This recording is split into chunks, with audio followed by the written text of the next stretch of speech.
La paz de Dios reine entre todos. Meditaciones escritos de Jaume Ribó, apóstol de Cristo. Anuncio de la traición.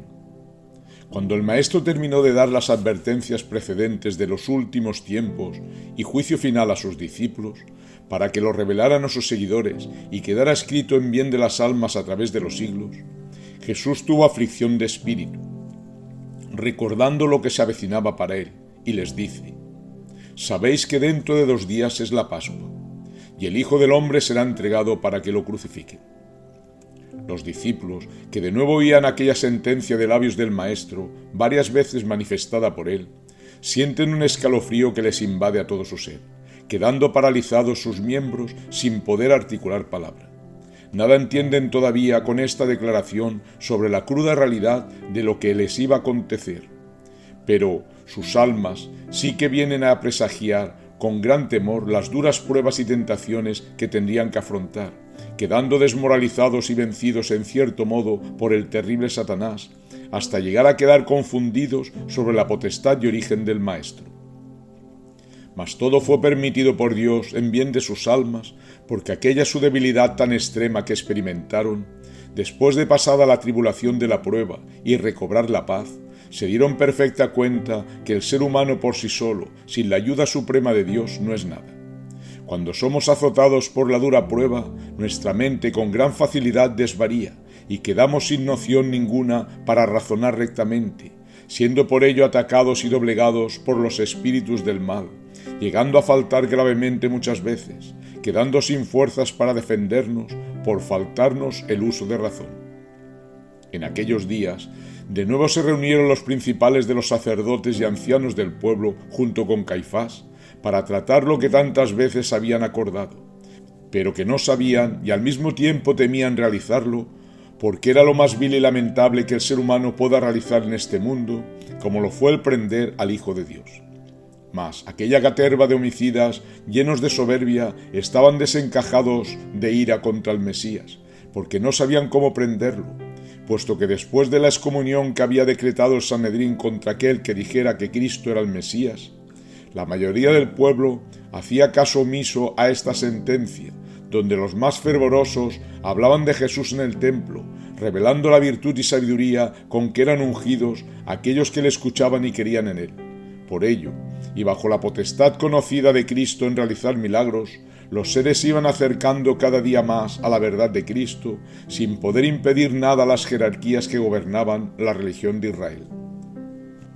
Por tales motivos estaban reunidos aquellos denigrantes, consultando entre ellos cómo apoderarse de Jesús con alguna acusación para quitarle la vida.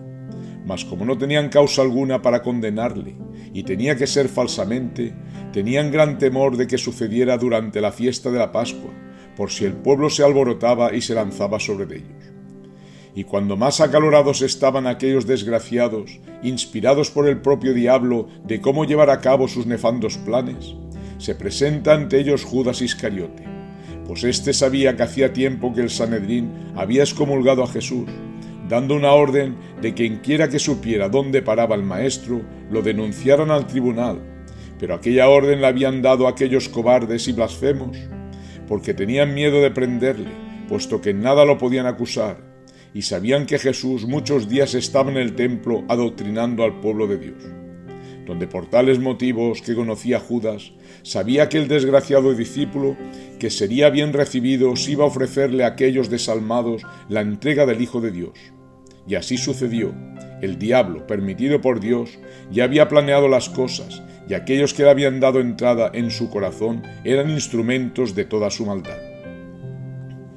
Ante la oferta de Judas, el Sanedrín se alegró y le ofreció 30 monedas de plata por la entrega de Jesús. Aquel pobre infeliz aceptó y concertó de entregarlo cuando se presentara propicio, que él mismo buscaría la ocasión para que se realizara secretamente, pues nadie debía de enterarse del pacto que habían realizado con ellos. Y Judas volvió a juntarse con Jesús y sus apóstoles como si nada hubiera sucedido,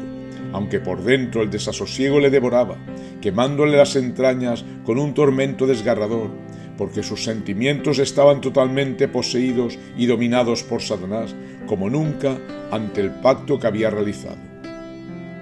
Llegado el primer día de los ázimos, cuando se sacrificaba la Pascua, dijeron los discípulos a Jesús: ¿Dónde quieres que vayamos a preparar la Pascua? Respondió Jesús: Id a la ciudad y encontraréis a un hombre con un cántaro de agua. Seguidle, y a donde él entrare decid al dueño: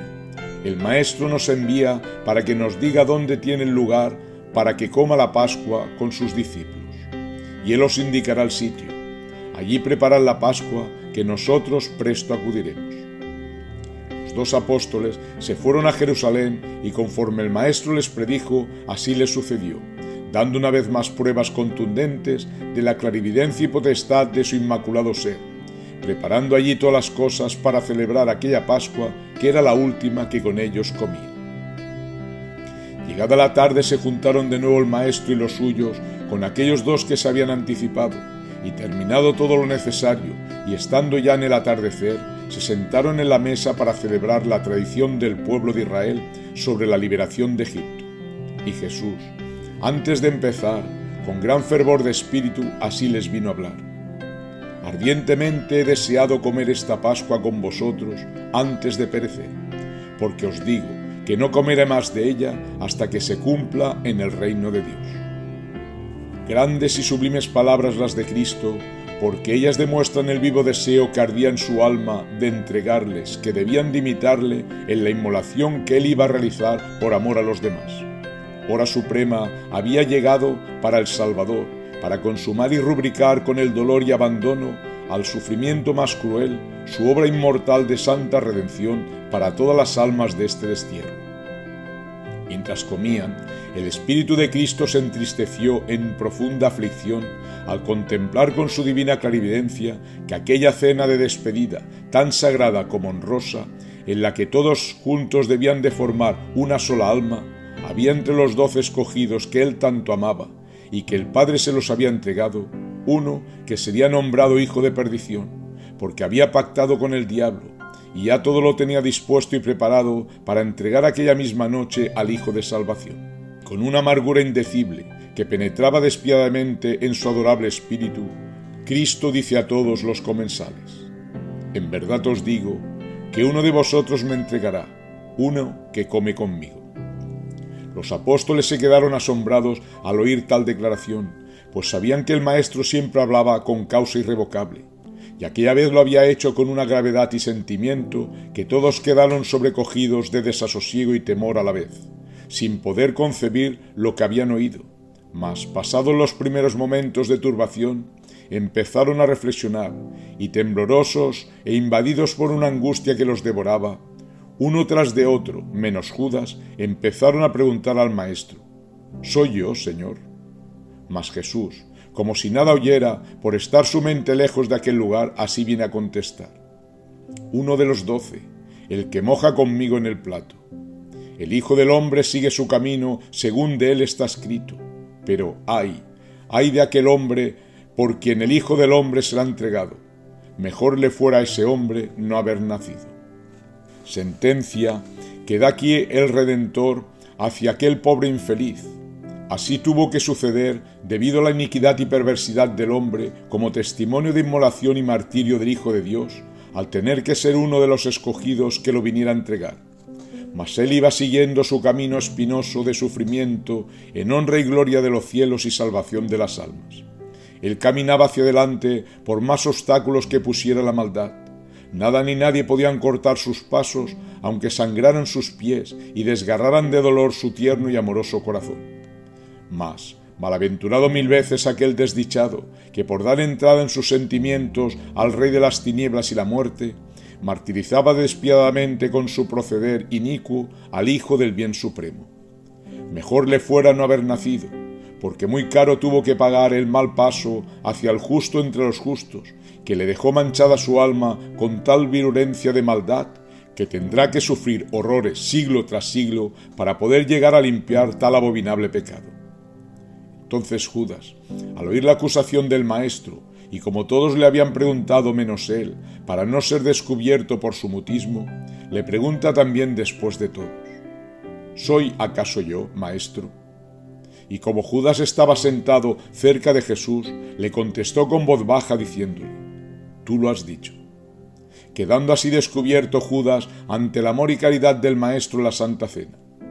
Y si en aquel momento se hubiera arrepentido, aún estaba a tiempo. Jesús con su declaración le dio oportunidad para que lo hiciera. Por ello le confesó el Maestro que lo sabía todo, y si Judas se hubiese arrepentido, Jesús le hubiera perdonado. Mas, cuando uno se deja instigar, alucinar y apresar por el diablo para realizar una cosa en contra de Dios y su Hijo, este reptil rastrero no lo suelta ni lo deja ni un instante hasta haber consumado aquella inicua maldad. Por lo tanto, ojo y alerta para todos los cristianos como también para los moradores de la tierra en esta era de tinieblas que estamos atravesando. Nuestra voluntad debe de estar siempre centrada y firme en escuchar nuestra conciencia para no faltar en nada y cumplir en todo momento con nuestro deber,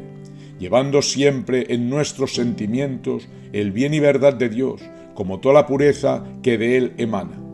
donde entonces alcanzaremos una fortaleza y seguridad en rechazar y librarnos de toda tentación y asechanza del cruel enemigo de las almas, que siempre pone toda clase de trampas para ver si hace presa. Por ello, el que no se niega a sí mismo para que el escogido de Dios le guíe por el camino de Cristo, no logra desprenderse de los tentáculos de este mundo que lleva arraigados, y debido a tal debilidad, no llega a encenderse en su alma el ansia viva de cumplir rectamente, porque por sí solo no puede centrarse en la pureza y virtud de la ley del Creador. Luego, el descuido y la negligencia termina de nublar sus ojos y no comprende con claridad por dónde camina ni a dónde va, peligrando de ser cogido como víctima por las garras del malvado Satanás, que quizás, si llega a ser apresado, no se podrá liberar nunca más, hasta llegar a perderse y condenarse, quedando por eso subyugado como instrumento del mal en este mundo de tinieblas, que sabemos que hemos llegado a los últimos tiempos, donde solo impera el desamor y el egoísmo, la discordia y la incredulidad, la confusión y toda clase de perversidad, que sumerge a las almas a las profundidades de los abismos más tenebrosos. La paz de Dios reina entre todos.